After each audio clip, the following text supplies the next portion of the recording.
सूत्र पहिले. तुमच्या वरिष्ठांपेक्षा जास्त चमकू नका.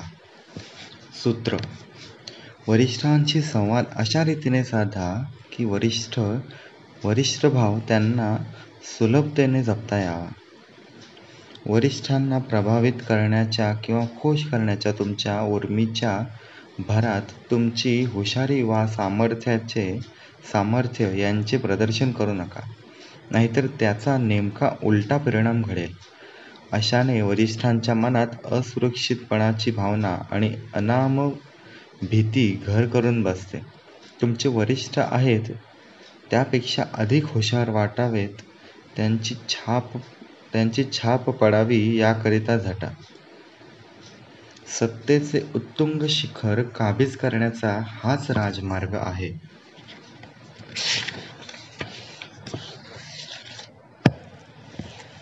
गुरुकिल्ली. असुरक्षितता प्रत्येकालाच असते. जगातील तुमच्या गुणप्रदर्शनानंतर प्रत्येकाच्या मनात असूया, मत्सर, आकस यांची वलये निघू लागतात आणि हे स्वाभाविक आहे. पण जन्मभर इतरांच्या क्षुद्र भावनांची काळजी तुम्ही वाहू शकत नाही. तरीही वरिष्ठांशी वर्तन करताना तुम्ही वेगळा मार्ग अवलंबला पाहिजे. 14वा लुई आणि मेडिसीस यांच्यापेक्षा आता जमाना बदलला आहे असे समजून स्वतःची फसगत करू नका. उच्च सामाजिक आर्थिक पातळीवर जे लोक आहेत ते एका अर्थी राजा राणीसारखेच आहेत. त्यांच्या अवतीभोवती असणाऱ्या लोकांपेक्षा जास्त बुद्धिवान, आकर्षक आणि चतुर अशा अलौकिकांमध्ये त्यांची गणना व्हावी अशी त्यांची इच्छा असते. आपले हे उच्च पद सर्वतोपरी सुरक्षित आहे याची हमी त्यांना वारंवार हवी असते. वरिष्ठांचे मन जिंकण्यासाठी आपल्या दैवी देणग्या आणि बुद्धिमत्तेच्या जोरावर फुशारक्या मारणे किंवा वल्गना करणे हे सर्वसामान्य दिसणारे चित्र असले तरी तेच फार घातक ठरते. सर्व पत्ते उघड करून शेखी मिरवणे हीच सत्ता मिळवण्याच्या मार्गातील घोडचूक ठरते. तुमच्या गुणप्रदर्शनामुळे वरवर तुमचे वरिष्ठ स्तुती देखील करतील, परंतु संधी मिळताक्षणी ते तुमची नक्कीच उचलबांगडी करतील. नंतर रिक्तबुद्धी तुमच्यापेक्षा कमी हुशार, अनाकर्षक आणि निरुपद्रवी व्यक्तींची निवड ते करतील. लक्षात घेण्याजोगे 2 नियम ह्या सूत्रामध्ये दडले आहेत. कधी कधी तुमच्या बाबतीत असेही घडू शकते की अगदी स्वाभाविकरित्या वागूनही कळत नकळत तुमच्या वरिष्ठांपेक्षा जास्त चमकता. असेही काही वरिष्ठ आहेत की जे कमालीच्या असुरक्षिततेमध्ये जगत असतात. तुमच्या अंगभूत सौंदर्यामुळे अशा वरिष्ठांसमोर तुमची छाप पडणे अपरिहार्य असेल तर आपल्या पोकळ ढेंडापासून दूर राहण्याचे कसब शिका किंवा त्यांच्या सहवासात छाप पडणारे तुमचे गुण लपविण्याची काळजी घ्या. दुसरे म्हणजे तुमचे वरिष्ठ तुमच्याशी सलोख्याने वागत आहेत याचा अर्थ तुम्हाला मनमानी करण्याची मुभा आहे असा होत नाही.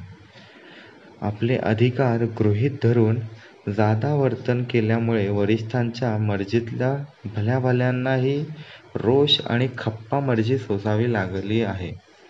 अशा आगाऊ वागणुकीने विचका झालेल्या उदाहरणांची एक गाथा होईल. इतके असंख्य आणि ठळक किस्से उपलब्ध आहेत. आपल्या वरिष्ठांपेक्षा जास्त चमकण्यातील संभाव्य धोके ध्यानात घ्या. योग्य वापर केल्यास हेच सूत्र तुमची ताकद बनू शकेल. पहिले पथ्य म्हणजे तुमच्या वरिष्ठांची स्तुती करा. त्यांना फुशारकीने गर्वाने फुगू द्या. सर्वांसमक्ष तोंडावर केलेली स्तुती उपयोगाची असते, पण तिला मर्यादा आहेत. ती फारच उघड अध्यायरत असते. तसेच इतर सहकारी व ज्येष्ठांना न रुचणारी ठरते. यापेक्षा गुप्तपणे केलेली स्तुती ही जास्त प्रभावी होय. उदाहरणार्थ, तुम्ही जर तुमच्या वरिष्ठांपेक्षा जास्त बुद्धिमान असाल तर प्रत्यक्षात मात्र नेमके उलटेच चित्र उभे करा. तुमचे वरिष्ठ तुमच्यापेक्षा जास्त कुशल बुद्धिमान दिसू देत. भोळसटपणाचा बुरखा ओढा. तुम्हाला त्यांच्या नैपुण्याची गरज आहे असे दाखवा. अगंभीर, नुकसान न करणाऱ्या चुका करा. तुमच्या कारकिर्दीला क्षती पोहोचणार नाही, पण वरिष्ठांकडे मदत मागण्याची संधी त्यातून तुम्हाला मिळेल अशा स्वरूपाच्या चुका करा. या प्रकारच्या विनंतीला दाद देणे वरिष्ठांना फार आवडते. आपल्या अनुभवाची अनमोल भेट जो वरिष्ठ तुम्हाला देऊ शकत नाही, तो थेट चुरशीच्या भावनेतून हाडवैर धरू शकतो. तुमच्याबद्दल मनात दुष्टावा बाळगू शकतो. तुमच्या कल्पनांमध्ये जास्त निर्माण क्षमता असेल तर जितके जाहीररित्या शक्य आहे तितक्या जाहीरपणे प्रस्तुत कल्पना या तुमच्या वरिष्ठांच्या आहेत असे सांगा. तुमचा सल्ला हा त्यांच्या सल्ल्याचा प्रतिध्वनी आहे हे मात्र स्पष्ट करत चला. जर उपजत तुम्ही तुमच्या वरिष्ठांपेक्षा जास्त दिलदार असाल, सर्वांच्यात मिसळणारे असाल, तर याची खात्री करून घ्या की वरिष्ठांची प्रभावळ इतरांपासून झाकून ठेवणारे मळभ तर तुम्ही होत नाहीत ना. नभोमंडळातील इतर ग्रह जसे सूर्याभोवती फिरतात तसेच दरबारातील सर्व लोकांचे सज्ज असे रिंगण वरिष्ठांच्या भोवती घुटमळले पाहिजे आणि वरिष्ठांची ताकद, ज्ञान, क्षमता झळकली पाहिजे. आकर्षणाचे तेच एकमेव केंद्र राहिले पाहिजे. सरतेशेवटी सत्तेची सूत्रे आणि उच्चाधिकारांची प्राप्ती ज्यातून होते त्या सर्व बाबींमध्ये काही काळापुरती तुमची ताकद पडद्याआड झाकून ठेवली म्हणून तो दुबळेपणा ठरत नाही. पुन्हा एकदा बोलतो. सरतेशेवटी सत्तेची सूत्रे आणि उच्चाधिकारांची प्राप्ती ज्यातून होते त्या सर्व बाबींमध्ये काही काळापुरती तुमची ताकद पडद्याआड झाकून ठेवली म्हणजे दुबळेपणा ठरत नाही. इतरांना तुमच्यापेक्षा जास्त चमकू देण्यात तुमच्यावर संयम राहतो आणि इतरांच्या असुरक्षिततेच्या भावनेपोटी तुमचा कडेलोट होऊन सर्वनाश होण्यापेक्षा सबुरी आणि संयम हे केव्हाही चांगले. तुमच्या कनिष्ठ अवस्थेतून एक पाऊल पुढे जाण्याचा, वर उठण्याचा निश्चय तुम्ही ज्या दिवशी कराल त्या दिवशी वरील सर्व युक्त्या तुमच्या कामी येतील, उपयुक्त ठरतील.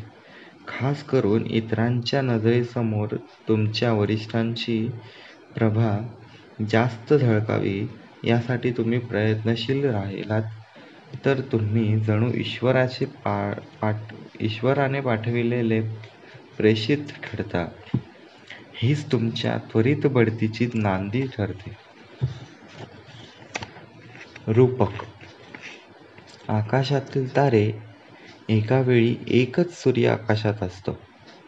सूर्यप्रकाश झाकोळून टाकू नका किंवा सूर्याच्या तेजाशी चुरसही लावू नका.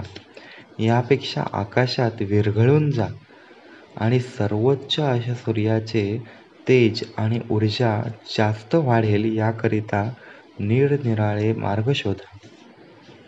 संदेश. वरिष्ठांपेक्षा जास्त चमकणे टाळा. वर्चस्वापाठोपाठ द्वेष येतो हे खरे आहे, परंतु एखाद्या राजपुत्रावर त्याच्याच प्रजेने दाखवलेले वर्चस्व हे केवळ मूर्खपणाचे नसून दुर्दैवी ठरते. आकाशातल्या ताऱ्यांचे सूर्याशी नाते असते. काही काही तारे तर सूर्यापेक्षाही जास्त तेजस्वी असतात, पण ते कधीच सूर्याच्या सहवासात चमकत नाही. हाच अनमोल धडा तारे शिकवतात. बाल्टसर ग्रेशियन